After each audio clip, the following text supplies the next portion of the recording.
After ruling arcades and home consoles for 6 years, Street Fighter II was finally ready for a successor. Given how popular and successful the series had been since 1991, expectations were understandably through the roof for Street Fighter III. And when it arrived, people didn't entirely know what to think. However, over time, the Street Fighter III series found its footing and forged its own legendary path. And in the 30th Anniversary Collection, you'll be able to experience this evolution firsthand.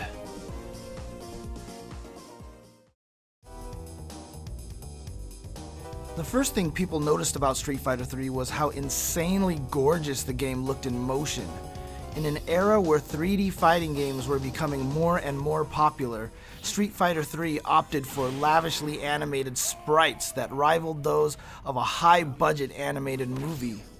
Each character has something in the range of 700 to 1200 frames of animation, all at 60 frames per second. Even today, the game is still one of the benchmarks for beautiful 2D sprite-based video game animation. The second thing most people noticed was the roster.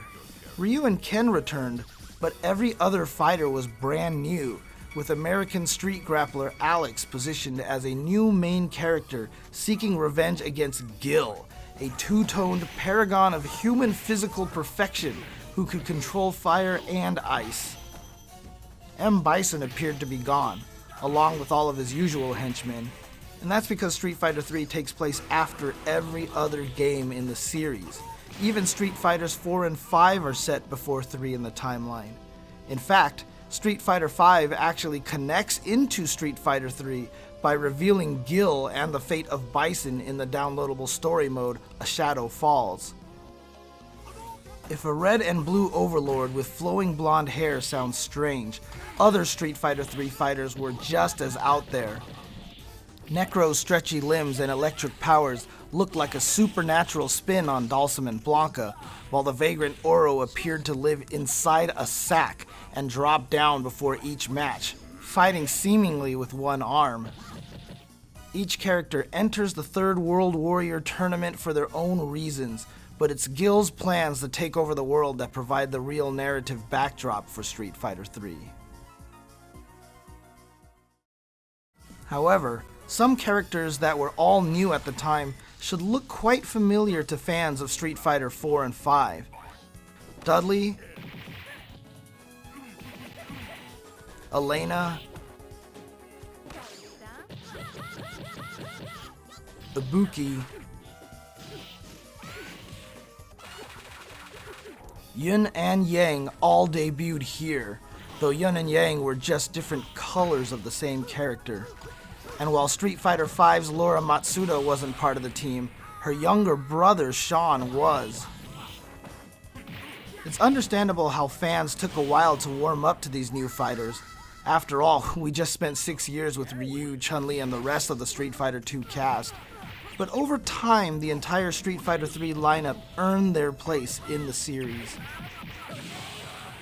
As with the Alpha series, if you knew Street Fighter II, you could still pick up Street Fighter III and understand the basics. But Street Fighter III offered a bit more under the hood for experienced players.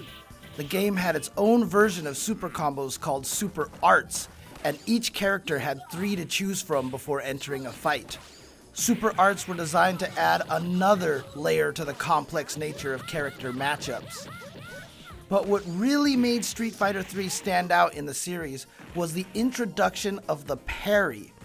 The new parry ability let you absorb an attack without taking any damage and then counterattack almost instantly. But it required expert timing and anticipation to pull off effectively by pressing forward or down on the controller right before an attack struck you. If you are particularly skilled, you could parry special moves or even entire super arts without a scratch, on the ground or even in the air. The series upped the pace by adding an extra movement option, forward and backward dashes.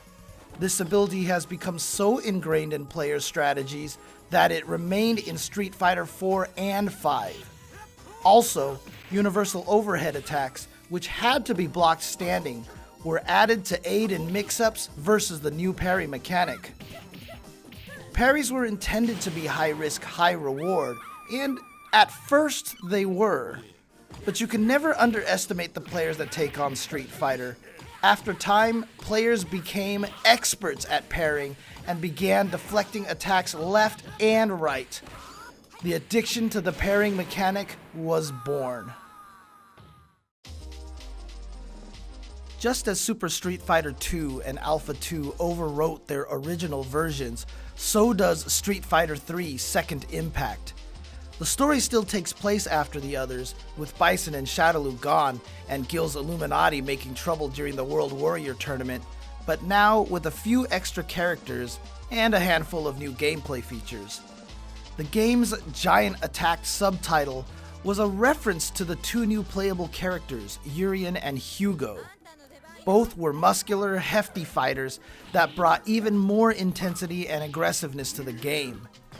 Urien was actually Gil's brother, able to control metal and electricity, perhaps most famously via his super art, the Aegis Reflector. Hugo, a massive pro wrestler looking for the ultimate tag team partner, was the latest Final Fight character to join a Street Fighter game. Also, instead of being alternate colors of the same character like they were in the previous game, Yin and Yang were now given unique movesets and were officially made two different characters.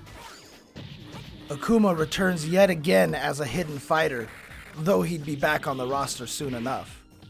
One interesting tidbit about Second Impact is that it actually featured a widescreen mode that arcade operators could toggle on if they had cabinets that supported this display option. But today, with widescreen TVs commonplace, this feature is easily replicated within the Anniversary Collection. Not to be outdone by the introduction of parries, Second Impact introduced another mechanic that would become a Street Fighter staple for years to come, the EX Special Move.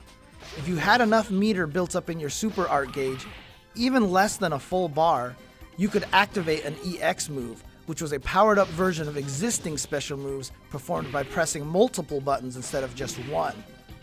For example, Ryu's regular fireball is performed by making a quarter circle motion and then pressing a punch button, but the EX version would use two punch buttons and gain additional properties at the cost of a chunk of your super gauge. EX moves introduced a new layer of strategy where players now had to really think about how to manage their super meter between EX moves and super arts. This concept of meter management has become a crucial part of the Street Fighter strategy, as EX moves have remained in both Street Fighter 4 and 5. Each character also gained a personal action that gave them a character-specific boost. Alex's personal action would raise his attack power, while Ryu's would lower his stun gauge, for example. The personal action was essentially a taunt with a reward, provided you were able to let the taunt play out all the way. Allowing yourself to be vulnerable in order to enter a powered-up state was a great calculated risk to obtain a competitive advantage.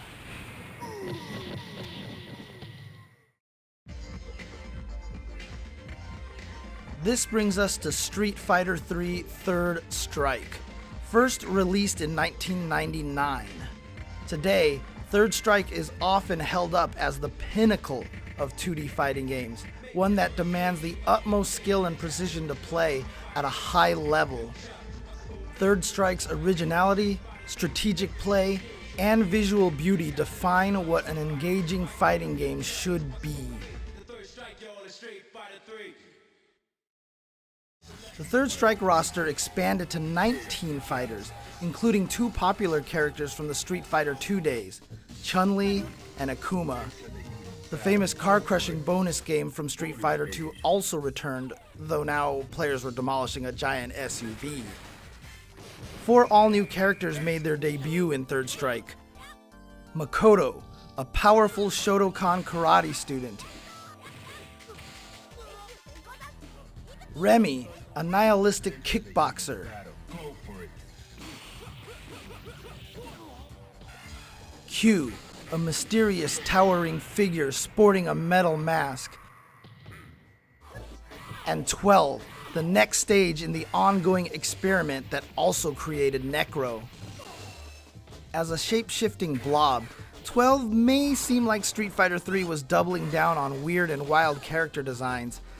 But again, if the Street Fighter world can include characters like Blanca and Dalsim, is 12 really that far-fetched? Players were now given letter grades after matches, or granted a Master Street Fighter rank if you really overperformed. And you could choose between two different paths as you fought through arcade mode. Both are small changes that, in addition to the new UI design and new music, made Third Strike distinct from its predecessors.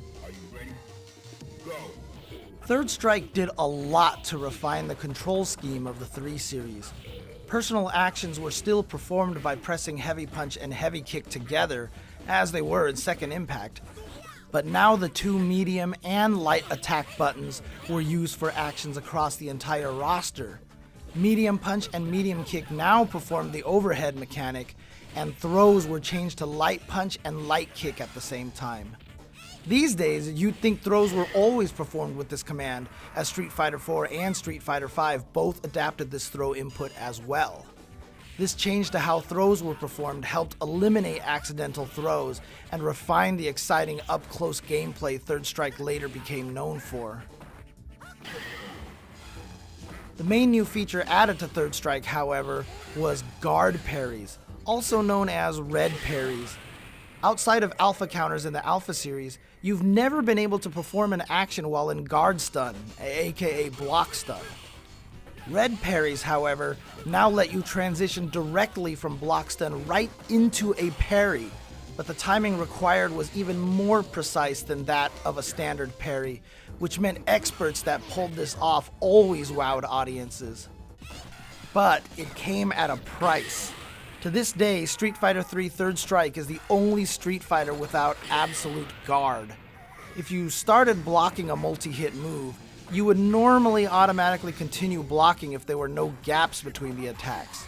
In Third Strike, however, if you ever let go of your guard at any point in time, you'll be struck even if you had already blocked a move beforehand.